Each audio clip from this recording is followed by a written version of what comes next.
meeshii joogtiyo cabudwaaq maryaataga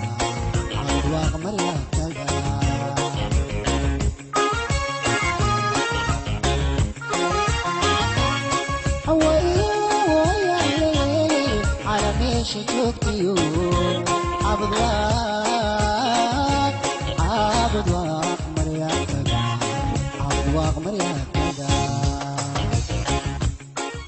السلام الله عليكم ورحمة الله وبركاته. إذا الهان داوديال ميل كسو aad joogtiin si kasto aad noo daawanaysaanba ku soo dhawaada barnaamij gaar ah oo aan kaga hadlayno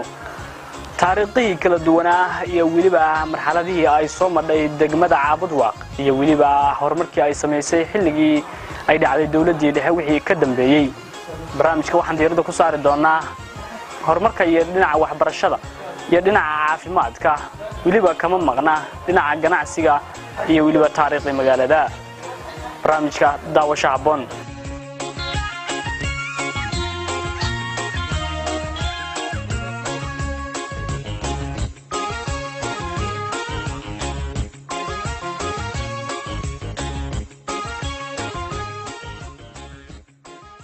magaalada Caabudwaaq waa magaalo kamid ah degmooyinka gobolka Galgaduud waana magaalada ugu weyn uguna population-ka badan gobolkan. waxay magaaladu ku taalaa waqooyiga gobolka Galgaduud waxay magaalada Dhuusamareeb ee xarunta gobolka Galgaduud ay u jidhaa 90 kiiloomitir dhinaca waqooyi iyadoona magaalada Cadaado ee xarunta ku meel gaarka ah ee maamulka Galmudug ay u jidho masaafo dhan 60 kiiloomitir dhinaca waqooyi galbeed iyadoona magaaladu ay xadka Itoobiya u jidho 17 kiiloomitir.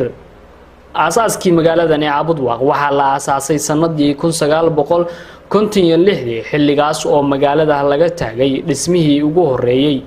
iyadoona xilliga ay ahayd xilli ay koobnaayeen magaalooyinka Soomaalidu. magaaladu intaas kuma ekaan ee waxay bilowday inay horay u sii socoto waxaana ceelkii ugu horeeyay magaalada laga taagay sanadii 1958 ceelkaas oo lagu magacaabi jiray Garbala sida uu noo sheegayo Daroor Dirshe oo kamid ahaa asaasayaashii magaaladani Caabudwaaq. dadkii asaasana waxa ka jooga oo ka nool aniga iyo u yaala oo la yiraahdo Dhurwaa Dheere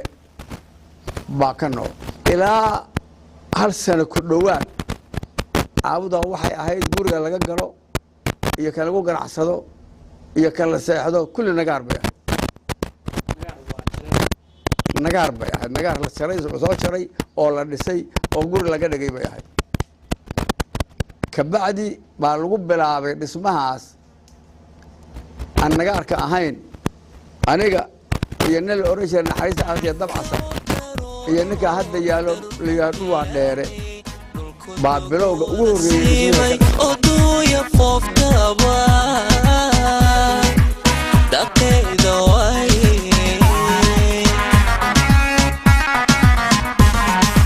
anadi hal jacaylki ilay bamay soo kuiba dilin anadi hal jacaylki ilay bamay soo kuiba dilin deegaanku kala wacan dadku kala ciyaar badan ayadoo damaashaad ku dul joogta Caabudwaaq magaaladu wuxuu kobcay u socdaba waxay noqotay magaalo qaadan karta degmo waxaana degmada ay qaadatay magaaladu sanadii 1973 iyadoona ninkii ugu horeeyay ee xilligaas gudoomiye degmo ka noqdo oo waa nin lagu magacaabo hay ugu soo dhicin. inta kadib markii Caabudwaaq ay degmada qaadatay waxay soo madhay marxalado kala duwan oo ay kamid yihiin in ay saameysay dagaalkii u dhaxeeyay dawladda Itoobiya iyo dawladda Soomaaliya waxa kale oo mararka qaar soo weerari jiray magaalada qaar kamid ah jamhadihii markaas ka jiray dalka. dadka qaar waxay qabaan in magaaladan Caabudwaaq aysan wax dawlad ah aysan wax ku tarin dhammaan dawladihii soo maray dalka. xilligii ay dawladii dhexe ka baxday meesha degmada Caabudwaaq waxay ahayd deegaan kooban laakiin Caabudwaaq hadda waxa ay samaysay horumar kala duwan iyo kobac deegaan iyo dhaqaale halka ay deegaano iyo magaalooyin badan oo kamid ah dalka ay hoos u dhac balaaran uu ku yimid xilligii ay dawladii dhacday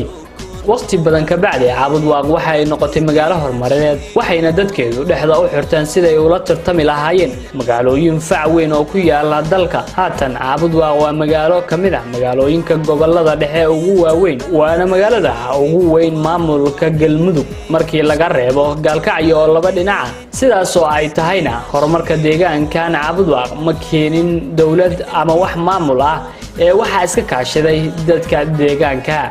magaaladu hadda waa magaalo weynkeedu ama baaxadeedu uu ku fadhiyo in ka badan 33 kiiloomitir oo isku weera sidaan wax u ogaano horumarada ay sameysay magaaladani Caabudwaaq waa inaan mid u dul istaagnaa intii aan awoodno dadku marka ay maqlaan Caabudwaaq waxay xasuusanayaan dheefta xoolaha waayo magaaladu waa magaalo ku caan ah dhaqashada xoolaha nool sida geela lo'da iyo waliba ariga iyadoona ay dheeftoodu ka tahay mid aad u raqiis ah deegaankani sida hilibka caanaha iyo waliba waxay la mid ah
waxanahay wahdiga dugsiyada waxanahay wanada macalinka dhinaca waxbarashada deegaankan aad bay u sareysaa markii loo eego deegaanada kufaca ah ee ka jira dalka magaaladu waxay leedahay in ka badan 20 dugsi hoose dhexe iyo 6 dugsi sare iyadoona dugsiyadaas waxbarashada aysan hirgelin wax dawlad ah ama maamul ah ay hirgashteen oo ay iska kaashadeen dadka deegaanka waxaana aad u xusud mudan in dadka deegaankani ay dhisteen jaamacadda ugu weyn gobolka Galgaduud iyo waliba aeroboorka kuwaas oo ku yaala duleedka magaalada Caabudwaaq waxayna booqan doonaa xarumahaas waxbarashada ee aan tirooyinkooda xusnay Galgaduud xarunta jaamacadda Galgaduud oo ah jaamacadda ay bulshada deegaankani dhisteen iyo laba kamid ah iskuulada ugu waaweyn uguna faca weyn degmadani Caabudwaaq maadaama aan waqtigu uusan noo saamaxaynin inaan dhammaan wada booqano xarumaha waxbarashada deegaanka waxanahay wanada macalinka waxanahay wahdiga dugsiyada waxanahay wanada macalinka waagi baryaba aw bax laga waraabsho waagi baryaba aw bax laga waraabsho waxaan ku warwareynaa wadankiina wax u barta oo xambaaro waajibkiisa jaamacadda Galgaduud University waa jaamacad ay u xulsul duubteen oo ay dhisteen dadka deegaankani Caabudwaaq in kasto aysan hadda dhamaystirneen haddana waa jaamacad ay ku baxday dhaqaale ka badan $300,000 waxayna ku fadhidaa dhul dhan 1 kiiloomitir jaamacadda sida in kaga muuqata hadda waa mid qabya sida darbiga wanaagsan iyo waliba masaajidka jaamacadda jaamacadda hadda waxaa lagu bixiyaa 6 faculty oo kala duwan iyadoona ay dhigtaan ardo ka badan 300 oo arday waana kana Professor Maxamuud Dirir maamulaha jaamacadda Galgaduud oo ka warbixinaya asaaskii jaamacadda marxaladihii kala duwan ee ay soo madhay iyo haatan waxay jaamacaddu u baahan tahay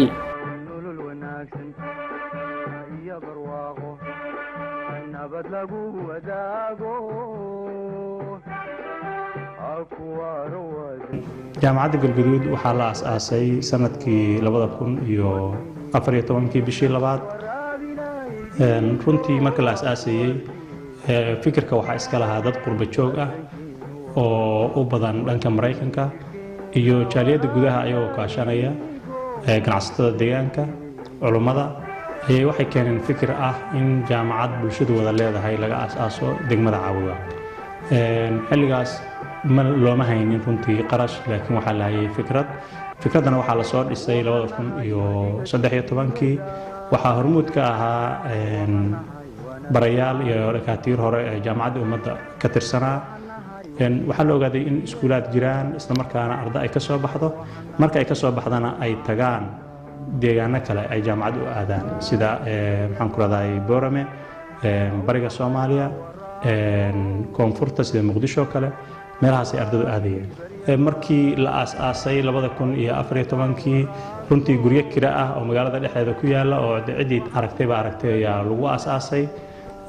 waxa la sameeyay in la helo number yar oo arday ah sanadkii 2016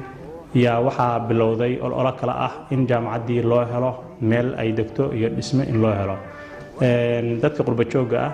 waxay iska aruriyeen qarash badan bay iska aruriyeen way u istaageen barayaasha jaamacaddu runtii dhowr wadan bay isugu jiraan horta dad Soomaali ah oo ka yimaada ama ka soo qalin jabiya wadamo kala bedelan sidoo kalena maxaan ku raadayay waxaa jira dad kale oo Soomaali ah oo macallimiin oo barayaal ah oo Pakistan, Suudaan, Suuriya iyo maxaan ku raadayay Suuriya ilaa Uganda meelahaas oo dhan dad graduate oo ka soo qalin jabiyay oo wax ku soo bartay ba ayaguna wax ka dhiga waxaan sidoo kale haysanaa barayaal ayagu aan maxaan ku raadayay ka yimid wadanka Egypt iyo Nigeria Kenya iyo Uganda oo ayagu hadaba aan tusi doono oo galaasyada ku jira marka aad baad u mahadsantihiin wadankeenu waa wadnihii jirkeena waraabinay dhiigo aan ku ardina wadankeenu waa wadnihii jirkeena waraabinay dhiigo aan ku ardina magacaygu waa Mahad Xasan Maxamed waxaan ka mid ahay ardayda dhigata jaamacadda Galgaduud University waxaan ka mid ahay sidoo kale ardaydii ugu horeysay ee jaamacadda kulliyad u fariisata kulliyadan waa kulliyadda maamulka iyo dhaqaalaha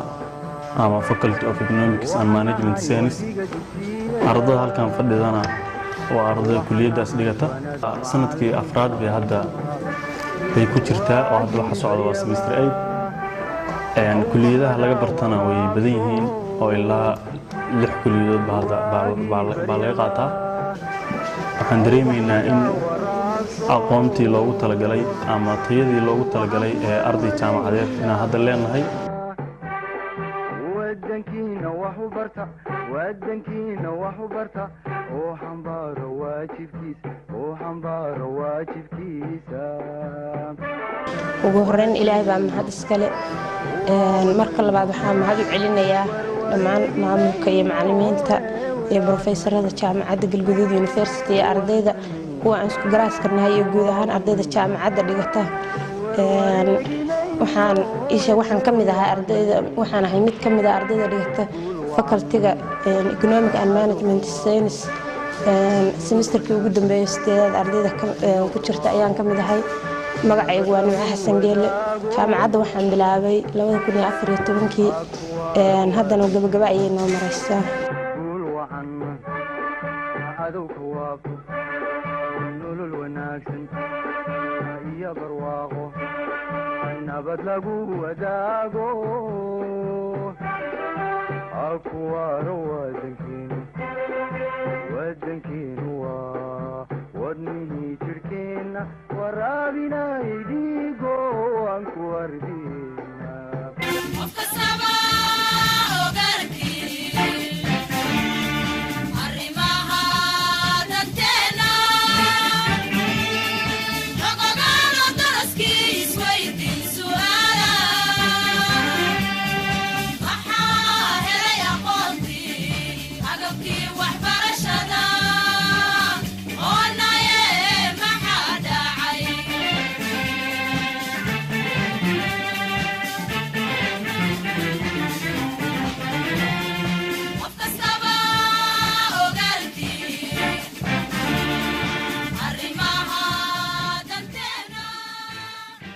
xilligii dawladii dhexe ay goobta ka baxday waxay magaalada Caabud Waaq lahayd hal iskuul kaas oo raacay hantidii dawladda ee dadka shacabka ahi kala qabsadeen ama ay degeen haatan sida aan horay ugu sheegnay waxay Caabud Waaq leedahay 26 iskuul Iqra Primary and Secondary School waa dugsiga hoose dhexe iyo sare ee Iqra waxa uu kamid yahay iskuulada ugu faca weyn deegaankan waxaana la aasaasay sanadii 1999 isagoo dugsi hoose ahaa haatanna waa dugsi hoose dhexe iyo sare waxaana xaaladihiisa iskuulka wax nooga sheegay maamulaha iskuulka Iqra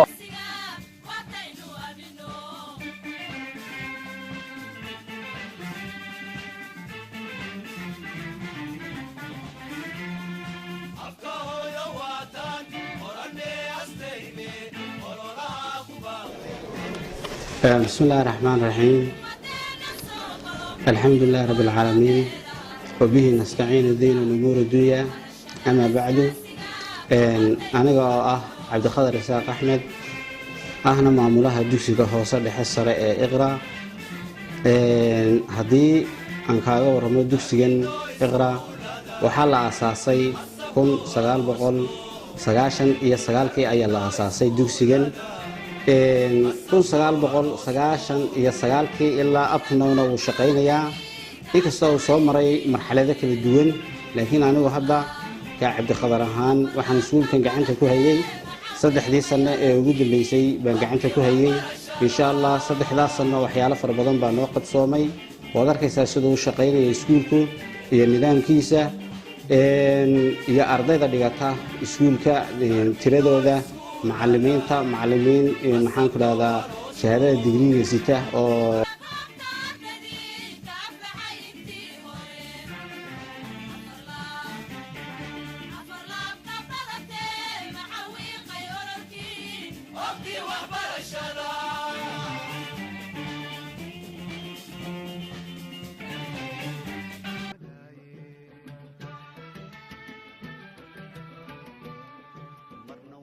ضروري العدي رب دوسو بحيدوغو لددا لمو يسهل ومدق مروي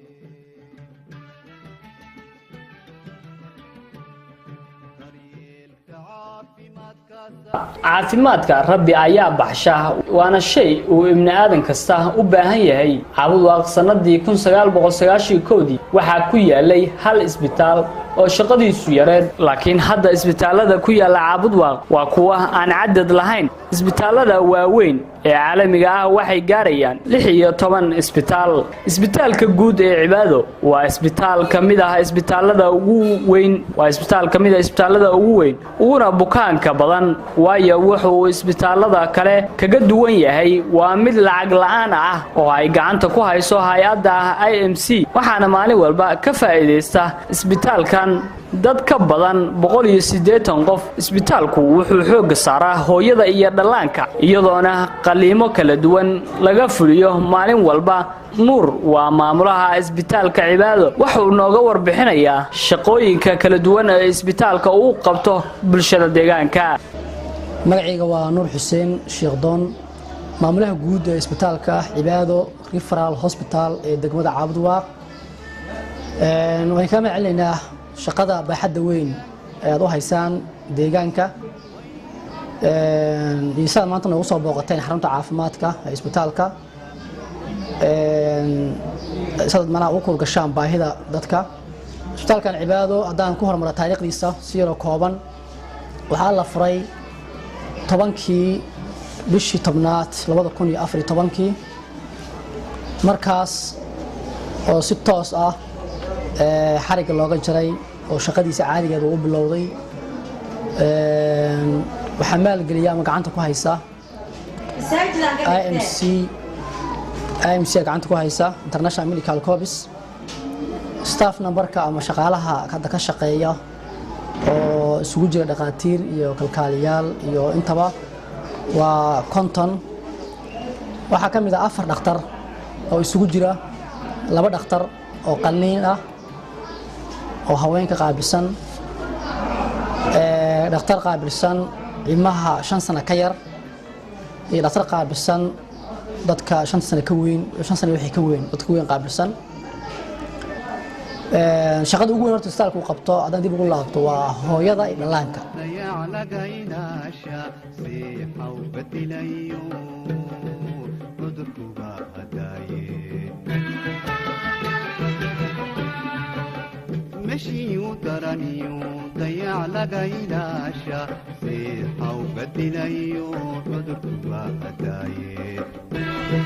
daawadayaal kani waa isbitaalka guud ee caafimaadka ee midnimo waana isbitaal weyn oo deegaankani ku yaala waxa uu qayb ka yahay horumarada aan ka sheekeynay ee deegaankani ka jira isbitaalkan ayaa waxa hawlwadeen ka ah dhaqaatiir waaweyn oo laga yaqaano guud ahaanba dalkani Soomaaliya oo ay kamid yihiin Dr. Shaafici iyo waliba Dr. Axmed Baashi oo ah dhaqaatiir inta badan ka hawlgasha gudaha dalka iyo waliba deegaano badan isbitaalkan ayaa waxa iska kaashaday dadka deegaanka iyo waliba qaar kamid ah dhaqaatiirtaas aan hadda inay xusnay isbitaalkan ayaa deegaanka ku soo kordhiyay waxyaalo badan ayadoona markii horeeto caafimaadka loo aadi jiray ama caafimaadka ay dadku aadi jireen deegaano ka baxsan deegaankani ama sida Galkacyo ama Muqdisho iyo waliba deegaano kale isbitaalkan ayaa inta la furay waxa uu kaafiyay baahiyo badan ayadoona ay dadka inta badan goobtan loogu sameeyo qalliino fara badan waxaaba tusaale ah intaan hadda isbitaalkani ku sugnayn waxa goobta ka dhacay waxa goobta laga fuliyay qalliino kala duwan oo ay fuliyeen qaar kamid ah dhaqaatiirta ka hawlgashay isbitaalkani waxa xusid mudan inay isbitaalkani ka hawlgaleen dhaqaatiir Soomaaliya oo kaliya ay ka hawlgalaan dhaqaatiir ajaaniba ee dalka dibadiisa ka yimid ayadoona toddobaad walba ay dhaqaatiir hor la imaato isbitaalkani waxaan waraysi la yeelanay oo wax ka weydiinay xaaladda isbitaalkan iyo waliba aasaaskiisii iyo waliba shaqooyinka uu qabto maareeyaha isbitaalka Cabdirasaaq Jaamac iswaana kan isoo nooga warbixin doona bismillaahir rahmaanir rahiim isbitaalkani waxa ka howlgala dhaqaatiir oo la magac baxay Somali Health Association SHS oo madax u yahay Professor Dr. Ahmed Omar Abdi Ahmed Baashi iyo Dr. Professor Ahmed Shaafici Aadan Dirir oo runtii ah dhaqaatiir Soomaaliya ku jira dhaqaatiirta aad ugu caansan oo runtiina kaalimo muhiim ah ka ciyaar sidii deegaanka ay u heli lahaayeen adeegyo caafimaad hadafka isbitaalka loo dhisay ayaa waxa ah dadka bukaan socodka iyo dadka deegaanka aan awood dhaqaale u hayn inay gobol kale u safraan si awoodooda dhaqaale oo aad u leedata si loo u helaan caafimaad ama adeeg caafimaad oo ka kaafiyo baahidooda ayaa dhaqaatiirtan si gooni ay isu xil saareen oo waxa ay yimaadeen deegaankii gobolka yimaadeen ayagoo fiirinaya baahida deegaanka iyo duruufaha dhaqaale ee dadka haysta ayay u yimaadeen bishiiba marba yimaadaan mararka qaarkood isbuuciya yimaadaan adeegyo caafimaad ay sameeyaan sida uga socotaba waxa ay sameeyaan qalliimo fara badan ayay sameeyaan qalliimo aad u waaweyn iyo qalliimo noocyo badan isugu jira ayay halkan ka sameeyaan marka runtii waa isbitaal xataa waxa ka howlgala dhaqaatiir kale ajnabi ah marka inta badan isbitaalka qalliimadan hadda aragtay waxa sameeya Professor Dr. Ahmed Omar Abdi Ahmed Baashi oo runtii dhawarka u xirtay howlaha caafimaad inuu wax ka qabto deegaanka qaasatan deegaanka Cawdaq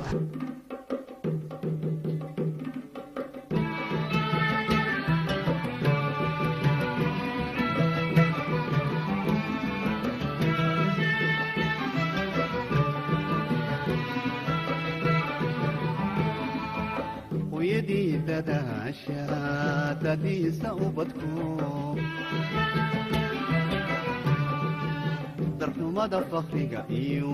dulunkiyo dhibaato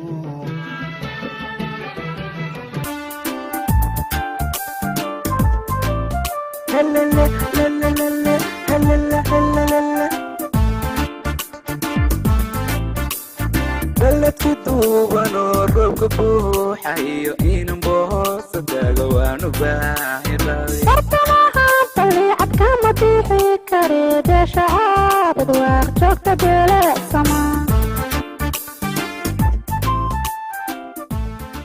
markii laga yimaado horumarka caafimaadka iyo waxbarashada magaaladu waxay sameysay kobac dhaqaale iyo mid bidceed waxa magaalada ka jira kambaniyal waaweyn oo dhinaca korontada oo guud ahaan haqabtiray baahida koronto ee deegaankan kambaniyadan ayaa ah kuwa ku shaqeeya hab casri ah oo korontada ku siiya dadka deegaanka waxay korontada u isticmaalaan ama ay keebalada korontada saaraan ku xiran tiirar shub ah sida idin muuqataba oo meelaha laga isticmaalo ay ugu sokayso Muqdisho oo kale taasoo muujinaysa horumarka deegaanka uu ka gaaray dhinaca ganacsiga waxaana kambaniyadan korontada hirgeliyay dadka deegaanka taas oo muujinaysa isku duubnida dadka deegaanka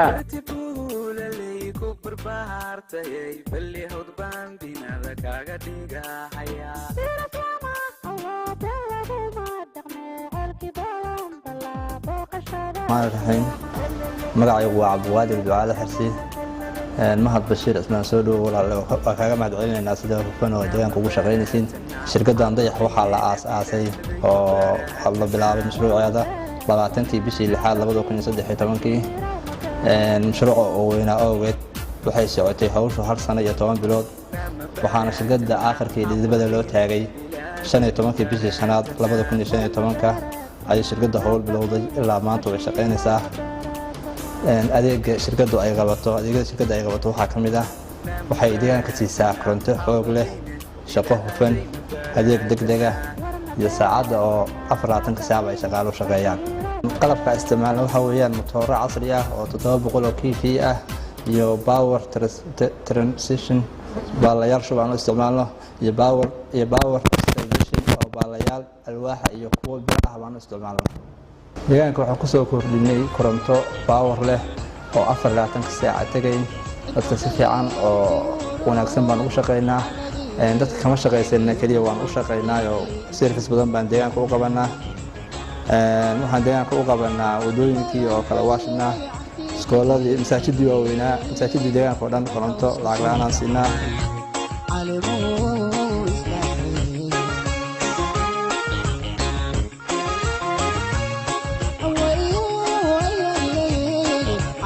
she took you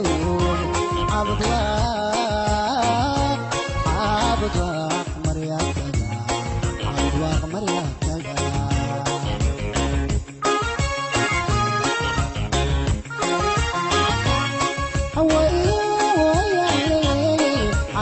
she took you Abdullah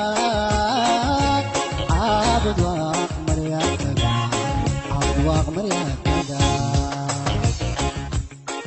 meelaha ay sida aadka magaalada ugu hormaray ayaa waxaa kamid ah dhanka biyaha iyadoona magaalada ay ka jiraan in ka badan 13 ceel riig oo biyaha siiya xaafadaha kala duwan ee magaaladani iyadoona ay ku helaan dadka magaalada biyaha si raqiis ah iyo waliba biyo aad u saayida xilli ay magaalooyin badan oo kamid ah dalka Soomaaliya ay ka jiraan biyo la'aan baahsan magaalooyinkaas oo magaalooyin aad u weyn waqti badan jiray magaaladu waxay magaalooyin badan kaga duwan tahay dhinacyo badan leeyda magaalada waa mid aad u sareysa in kasto magaaladu aysan lahayn laami laakiin ilaa iyo intii laga hirgeliyay leerarka ku shaqeeya caleeda magaalada waa mid xilliyada dambe ee habeenkii isu socodkeeda oo caadi yahay ayadoo magaalada bilicdeeduna ay tahay mid qurxan markii loo eego markii hore sida ay ahayd dadka deegaanku ma ahan kuwa la soo koobi karo horumarada ay sameeyeen laakiin waxa xusid mudan in 2012 ay dadka deegaanku u tafaxayteen siday u dhisan lahaayeen aeroboorka ugu weyn gobolkani Galgaduud maadaama awal uu deegaanku ka jiray hal aeroboor oo yar oo dhinac kale ku yaalay nasiib wanaag waxay shilin u geeyaan waxay hirgeliyeen ayraboor gaaraya 2 kiiloomitir iyo bar waxaana ayraboorka gacanta ku haya haatan guddi ay dadka deegaanka u xil saarteen waxayna intay gacanta ku hayeen ayraboorka ku soo kordhiyeen in ay mariyeen silig guud ahaan xadka ayraboorka ama intuu ku fadhiyo ama inta xad ahaan ayraboorku uu leeyahay waxa kale oo ayraboorku leeyahay 2 cagaf hal jugeeye iyo hal dabdamis duraan waa xubin kamid ah guddiga gacanta ku haya ayraboorka wuxuu ka warbixinayaa marxaladihii kala duwanaa ee uu soo maray dhismaha ayraboorka bismillaahi raxmaani raxiim waa anigoo duraan maxamed cismaan aandirir ayraboorka xilligii la bilaabay 2012 iyo maanta oo ah 2017 wuxuu shaqaynayaa hadda 5 sano 5 sano uu shaqaynayay waxa ka qayb qaatay dhismihiisii dadka deegaanka u dhashay hadduu daba jiro iyo hadduu dalka joogo inta way ka qayb qaateen si walba hawa qayb qaateen haddana wuxuu u baahan yahay waxa toddobaadkii waxa soo degta 4 diyaaradood ama 5 diyaaradood baad soo degtay 5 duulimaad ama 4 duulimaad baad degtay wuxuu u baahan yahay hadda waxa ka mid ah laami in la saaro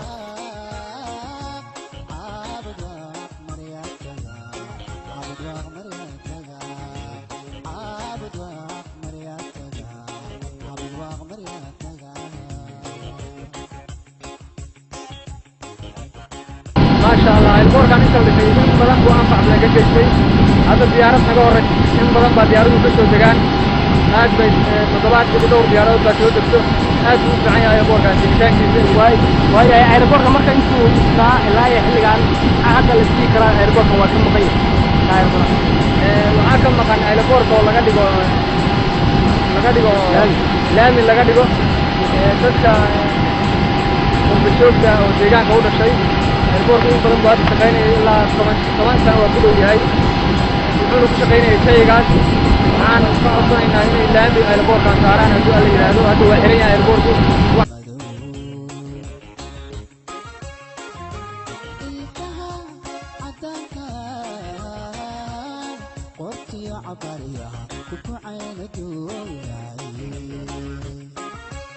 bilicda magaalada waa mid aad u sareysa inkastoo magaaladu aysan lahayn laami laakiin ilaa iyo intii laga hirgeliyay leerarka ku shaqeeya cadceedda magaalada waa mid xilliyada dambe ee habeenkii isu socodkeeda uu caadi yahay iyadoo magaalada bilicdeeduna ay tahay mid qurxoon markii loo eego markii hore sida ay ahayd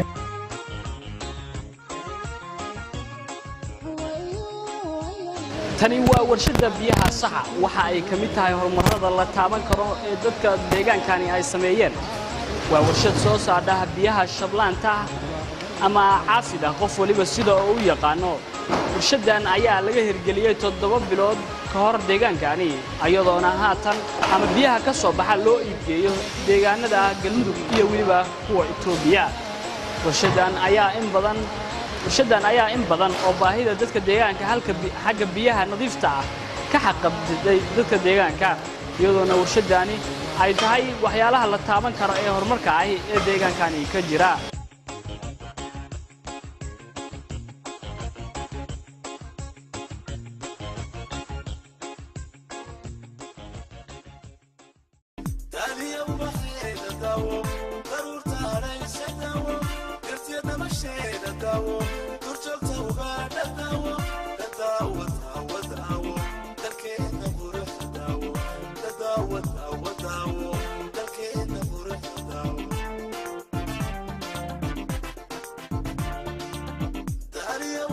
guud ahaan intaas ayaan ku soo afbeeraynaa daawadayaal barnaamijkii xiisaha badnaa barnaamijka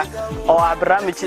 dhammaan xiise galiyay daawadayaasha waxaan barnaamijka la socodsiinayay anigoo ah Mahad Bashiir Cismaan dhanka kaamirada waa saaxiibkay Cabdikariim Bulxan dhammaan waxaan u mahad celinayaa intii igala qayb qaadatay iyo waliba intii iga caawisay barnaamijkan intaan barnaamij lamid ah ku kulmi doono waxaan kaga tagayaa sidaas iyo nabadgelyo wassalaamu calaykum waraxmatullaahi wabarakaatuh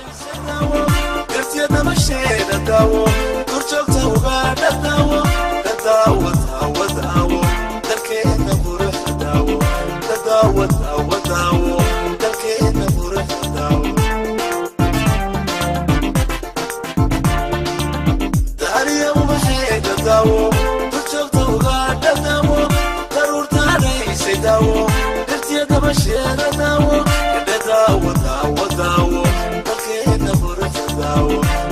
waa wada